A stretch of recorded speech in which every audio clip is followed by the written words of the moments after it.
E esse apoio mais russo, isso se dá por quê? Por conta dos meios militares? Que é Porque, fornecido, é comprado? Como é que é? veja bem, toda potência, e aí eu digo potência, potências militares, né? Porque a potência econômica também tem que ser potência militar, não adianta ela ser só potência econômica. Potência econômica, ela é econômica porque ela também é militar e vice-versa. Todas as potências, elas precisam ter no globo áreas de influência para não deixar que haja vazios de poder, né? Então, o Estado russo muito provavelmente faz essa análise também e visualizou a possibilidade de que isso se desse, no caso do continente americano, por intermédio da Venezuela. Por, inclusive, fatores anteriores aos atuais, né? Questão lá de trás de apoio que foi negociado lá na época do Chávez, né? De uma aproximação. Quer dizer, então o go Home Yankees, né? Quer dizer, a coisa do Chávez, né? Yankees, Go Home, e aquele repúdio aos americanos. Na verdade, se você. O amigo do meu inimigo também é meu amigo. Então eu vou. Né? O amigo do meu inimigo é meu O inimigo. amigo do meu inimigo é meu inimigo. Então, O amigo do meu inimigo é meu inimigo. é meu inimigo. Então eu vou poder puxar aqui, Sim. vou me bandear para cá para tentar um apoio, né? E isso acaba, ao que parece, permeando. Mas a lógica por trás é isso, né? Ou você faz isso de modo formal, quer dizer, a América, os Estados Unidos, em determinado momento da sua expansão geopolítica, fizeram isso por meio da doutrina, né, a doutrina das bases navais ao redor do mundo, né, do almirante Mahan, e as potências comumente fazem isso. Os britânicos fizeram isso durante o auge da sua expansão também, né, colonial.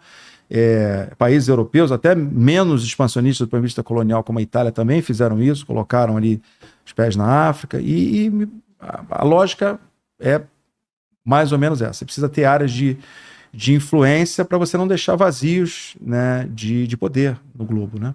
E essa estratégia também de sanção econômica tem se mostrado em tempo de hoje. E quanto mais os Estados Unidos eles sancionam, ele está unindo essas outras forças, Porque né? você precisa ter contrapartida, você precisa ter válvulas de escape, né? Exatamente. Essa sanção ao Putin, à Rússia, criou uma dependência com a China e jogou a Rússia mais para a China, né? Todos os movimentos no tabuleiro político estratégico têm consequências, né? Isso. E elas são. É como guerra. Você não ganha guerra. A guerra ganha quem erra menos, não é quem acerta mais. Na guerra ninguém ganha. Você vai ter consequências ali devastadoras de todos os lados. Quem errar menos vai ter a vitória. Os movimentos no tabuleiro político estratégico é a mesma coisa. Você vai ter consequências boas, consequências ruins. Nos Estados Unidos, por exemplo, você tem dentro da condição da política norte-americana o que os americanos chamam de guerras presidenciais boas e guerras presidenciais ruins, né? E ao longo da história americana, de novo, Maquiavel, príncipe, né? O papel do príncipe é guerrear. Guerrear. Vamos traduzir guerrear para o que você quiser, competir, enfim, mas guerrear. Está mantendo sempre a sua cabeça levantada, o seu peito estufado, negocia, mas está com o cacetete escondido atrás, se precisar, um cacetete de grande envergadura, né?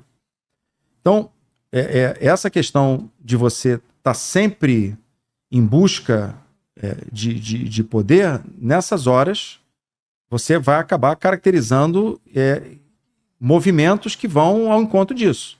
Então, guerras que eu precise travar, que eu não possa travar, guerras que forem ruins, foram boas. E a Guerra do Vietnã, por exemplo, foi uma guerra presidencial que se mostrou muito ruim, né? Guerra do Golfo, 1990, guerra presidencial que se mostrou muito boa. E essa alternância vai, eventualmente, caracterizando. Até governantes que são governantes que têm uma pauta, né, um pouco mais de negociação, de diplomacia, como é o caso, por exemplo, do Partido Democrata. Você viu durante a gestão Obama muitas situações ali de manutenção de determinados procedimentos de conflito.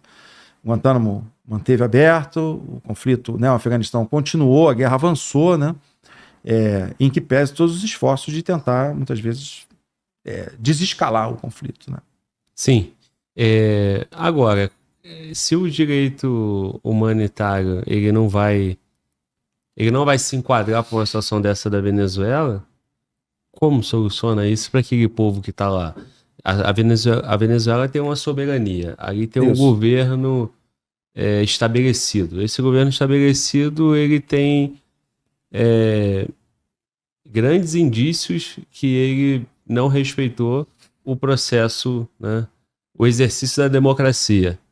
E aí o cara, ele tem ali um voto impresso, ele não apresenta a contagem desses votos e fica por isso mesmo, né? Os países que, apesar de 2019, como o Brasil, você falou que 2019 tinha um nível de escalada muito maior do que agora em 24. De indícios de que a coisa iria avançar e ele iria assumir, né? Que tinha um potencial de, exato. de avançar. Apesar de 2019, o Brasil manteve relações amigáveis, né, nesse governo, né? O governo anterior não, mas nesse governo 2023, tanto é que o Maduro veio aqui e foi recebido, né, com todo aquele prestígio diplomático. Exato. E agora ele simplesmente rasgou, matou no peito, até assim, quanto o apoio que o Brasil disse que reconheceria depois da contagem, ele não contou nada, ele não apresentou ata nenhuma, então, em tese, o Brasil meio que se encolheu, né? O Brasil se encolheu, e assim como outras nações, e ele manteve lá. E aí, como é que fica isso, né? Agora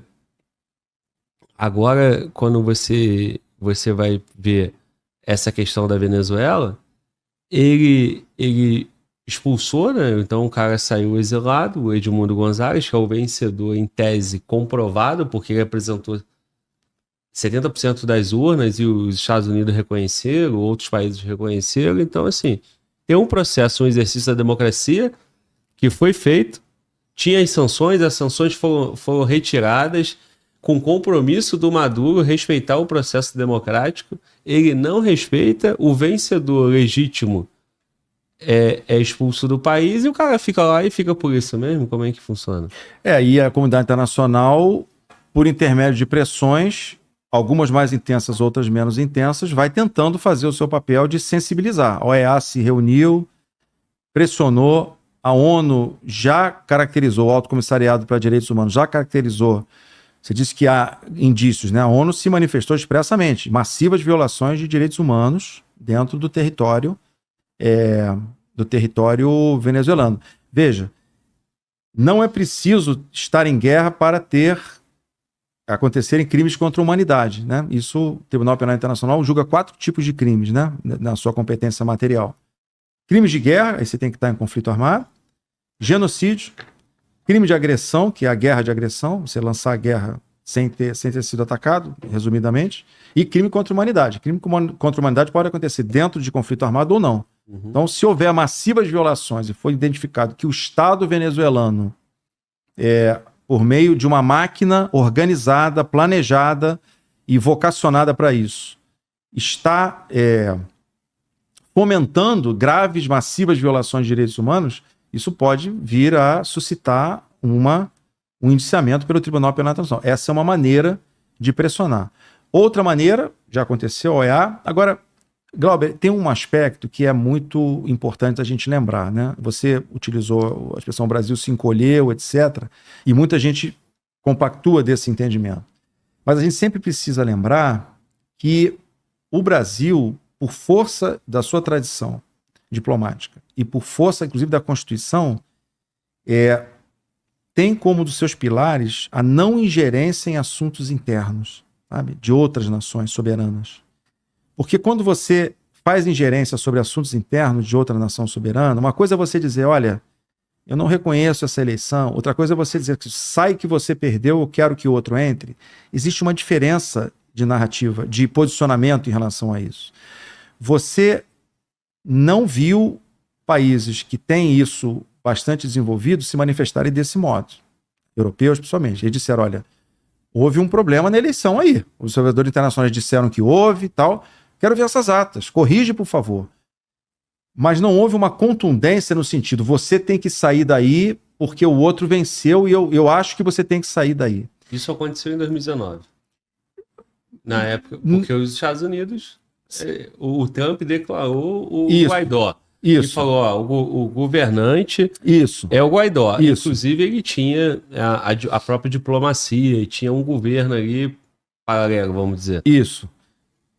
Uma orientação partido republicano. Não foi essa agora. Você viu que foi uma pressão diferente nesse sentido. Que é outro governo. Outro governo. Agora, mesmo o posicionamento americano é uma nação desenvolvida, com um potencial bélico colossal, um grau de poder enorme, balança política, peso político internacional, em relação ao Brasil, que não tem esse status de poder. O Brasil é um ator importante no cenário do subcontinente, né, sul-americano, mas comparativamente a gente não tem um peso internacional e geopolítico como tem os Estados Unidos. Então, mesmo a América, nesse sentido, os Estados Unidos, não se manifestaram de modo a dizer tem que sair porque o outro vai entrar. Que dirá o Brasil? Com a preocupação, de novo, não só da questão da tradição, mas também o seguinte: se você aponta o dedo, você amanhã pode ser vítima do mesmo feitiço. Então, se acontecer um problema aqui dentro, no Brasil, de questionamento, vamos dizer, de eleições, a coisa recrudesça, a ponto de você ter violência urbana, a ponto de você ter manifestações, a ponto de você ter tentativa de ruptura do Estado Democrático de Direito, no momento em que você fez isso lá, o direito internacional é baseado em reciprocidade, né? Então, mas você apontou o dedo lá para aquela eleição, agora eu também estou achando que aqui você tem que ser outro candidato. Então, o risco de você se posicionar, veja, eu não estou defendendo parte nenhuma, eu estou caracterizando que as coisas não são simples assim. Sim. A política internacional nunca é simples. Você tem fatores variados, né? Por isso que você pega ali um livro ali do Kissinger, né, de diplomacia, o livro tem trocentos milhões de páginas, né? Porque o cara viveu a vida inteira e até o término da vida dele estava ainda opinando e as pessoas querendo escutar o que ele dizia. O cara já idoso, escutando o que ele dizia, porque é muito complexo, né? Fatores. Então, quem aponta o dedo? O Brasil não fez o que deveria fazer, outros países fizeram. Mas peraí, vamos analisar o peso que o Brasil tem versus o peso que outros países têm. Entendo. Inclusive regionalmente. Vamos analisar qual é a tradição que nós temos, o que está na nossa carta magna em termos de não ingerência em assuntos internos. Então, até onde eu posso ir, né? Até onde eu posso me manifestar saudável. Do ponto de vista saudável, o que eu digo não vai ser interpretado como ingerência, né? Vai ser interpretado como, digamos, olha, teve um problema aí na sua eleição, verifique aí se está tudo certo, as atas, eu queria ver se for possível. Diferente de você dizer assim, sai, que eu acho que o outro tem que entrar. Então, mas poderia ter um não reconheço, né? Não reconheço o resultado da eleição. Porque é a tradição dar os parabéns, é a tradição reconhecer. E se eu não estou enganado, pelo que eu me recordo, o Bolsonaro não reconhecia. O último governo brasileiro, apesar dessa tradição toda, seguiu a linha lá do Trump, né? Sim, você está falando do Guaidó, né? Do Guaidó. Sim, foi expressamente isso. Tanto é que a embaixadora Belândria era acreditada no Brasil como a representante do governo venezuelano. Você tem razão. Então, assim, a diplomacia brasileira, com a liderança política... Eu não vou politizar a nossa conversa, sim, mas claro. Com a liderança política atual, ela tomou esse posicionamento. A liderança política anterior... Teve outro posicionamento. O governo Bolsonaro foi outro posicionamento. Inclusive, foi um grande questionamento desse espectro da direita, né? Quando o presidente atual, o Lula, ele assume e ele recebe o Maduro aqui, né? Sim. Que um dia antes não era reconhecido, né? Sim. No governo anterior não era reconhecido como governo legítimo da Venezuela. Sim. E isso fica... Tinha até aquela questão também, que é um ponto importante para o senhor explicar para a gente, na questão daquela condenação que o Maduro tem do Tribunal Internacional, que tem uma recompensa dos Estados Unidos de 15 milhões. Como é que é isso aí dentro do direito? É uma coisa dentro do direito internacional mesmo ou é só uma condenação dos Estados Unidos? Veja, não, dentro do direito internacional não haveria essa coisa de recompensa, né? De prêmio pela captura, nem nada disso. Agora, essa questão do reconhecimento, ela é muito comum no direito internacional, né? Então você tem Vamos falar do reconhecimento da jurisdição do TPI, por exemplo. A gente estava comentando aqui, né? O Estado não reconhece a jurisdição, outro reconhece. Se você vai no Estado que reconheceu e você cometeu um crime, supostamente você tem que ser preso. Os países, muitas vezes, mesmo sendo parte no reconhecimento, por conjuntura política local momentânea, não é o caso eu fazer isso agora. Porque eu estou com a retaguarda desorganizada, eu estou com uma vulnerabilidade aqui, vou sofrer uma pressão, né? E, em maior e menor grau, qual é o papel de todo governante? É governar para os seus governados, né? É garantir que as condições de vida e a integridade do seu Estado sejam mantidas nas melhores condições. Então, muitas vezes, existe uma alternância de entendimentos, e aí você colocou bem, não é uma questão de politizar o debate, é uma questão de analisar quais foram as posturas em cada momento, né? E tentar projetar como isso vai acontecer. Ao que tudo indica, a coisa está sedimentada, não vai ter retrocesso ali, né? E eu estava, inclusive, comentando um outro dia com um colega que estava comigo lá na acolhida. Falei, cara, a gente viu aqui comboio parado, né? Tentando entrar na Venezuela e não passava. Lembra, né? O Maduro mandou bloquear a ponte, né? Comboio humanitário, com alimentos, né? O Brasil, inclusive, também estava na dúvida se enviar comboio ou não para ajudar humanitariamente. A gente recebeu orientação, eventualmente, lá em Pacaraima, de se chegasse ali ajuda, da gente estocar na Operação Acolhida para poder favorecer, para poder beneficiar ali os refugiados que já estavam ali, né? E comparativamente, a gente achou, cara, isso vai avançar, e não avançou, né? Porque é muito mais complexo do que a gente pode supor, né? Existem muitos interesses, existem muitas agendas ocultas, né? E, para além disso, existe a teoria dos jogos, né? E nem sempre há um ganha-ganha. Você tem, muitas vezes, um ganha-perde, em que você aparentemente perdeu num tabuleiro, num tático operacional, você ganhou no estratégico. Porque qual a diferença da estratégia para a tática, né? A tática é você fazer e coletar o resultado aqui. A estratégia é você fazer e coletar o resultado lá na frente. Muitas vezes a gente não está enxergando isso porque a gente não tem os dados todos. Mas quais são os dados que estão em jogo ali, né? É muito complexo, né? Agora, em contrapartida, o Brasil posicionou a tua tropa lá na região ali da fronteira, né, em Boa Vista, de uma forma que também não deixa de ser um recado, né? Já existia. Como é que foi isso? A acolhida não era considerado tropa, a gente não usava nem arma. Mas eu digo agora, né? Ah, sim, agora. Isso. Porque aí é a questão do risco à integridade. Quando houve a questão de informações de que iria haver um possível cruzamento do Estado brasileiro, né? Não há outra alternativa a não ser uma ação preventiva de você se reposicionar de modo a mandar uma mensagem de que, olha, eu não admito inviolabilidade do meu território. Isso começa na questão da Guiana com o Esequibo. Exato. Mas agora teve um reforço também. Então, os dados estão para os analistas levantarem as consequências disso daí.